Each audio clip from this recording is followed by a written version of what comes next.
I noticed when I worked in Germany that the people I worked with were very formal towards me, and they'd call me Miss Hamilton instead of my first name, Mary. And yeah, I thought they were quite direct, but actually the language they used was actually very polite towards me, so it wasn't so much of an issue. The other thing that I noticed was about food. I normally eat my main meal at the end of the day, but the Germans normally have their main meal at lunchtime. So if I went over to someone's house in the evening, I normally got bread and cheese, and I love bread and cheese, but I often felt hungry. When I worked in Japan, there were a lot of cultural differences that I noticed, especially in the way that people communicate. People were very, very polite, and because there was a language barrier, it was quite difficult for me to understand what people were trying to tell me quite a lot. I think that also the food was very, very different. That was something that I had to get used to over time. The differences between the United States, where I was born, and the United Kingdom, where I now live, are large and small differences.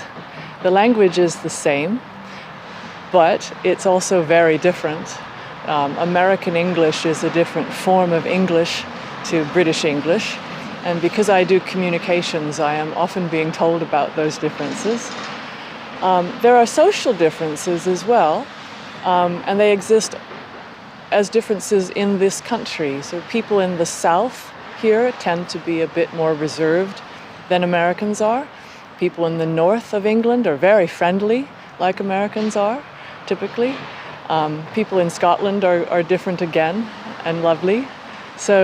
But I think the biggest difference may be in the environment.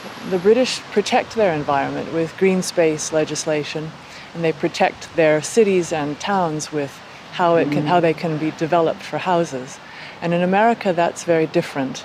And so the amount of concern and community feeling in Britain is superior, I think, to that of America.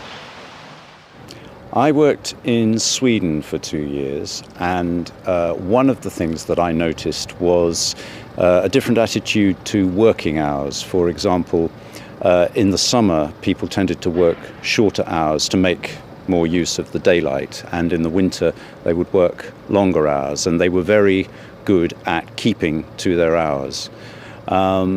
Another thing was meal times. People tend to start work very early, and they would have breakfast extremely early, and lunch during the working day would be as early as possibly 11 o'clock, and the evening meal at about 5 or 6 o'clock, and that was much earlier than I was used to.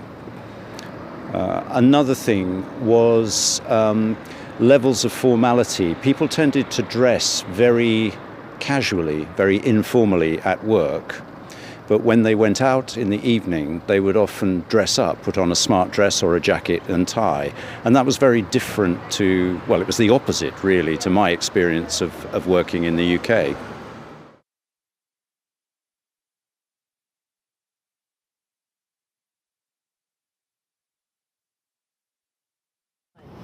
They did. I changed my eating habits to fit in with the German working day. I changed straight back as soon as I got back to the UK, though. I definitely got used to Japanese food, and I really enjoy Japanese food now, so that did change. I think that the etiquette and manners over there are very, very good, and that didn't change. Well, when I first came to live in the UK and lived in Scotland, my first impressions were very much about trying to understand what people were saying, because the accents were very, very different. And in England, I would also listen to the accents. Having lived here 7 years now, I take a lot of the accents for granted, and I don't hear them as well as I used to. So that's one big difference. I don't think they changed. I think my attitude towards them probably changed. I got more used to them, and they became much more normal. So I got habituated to them, I suppose.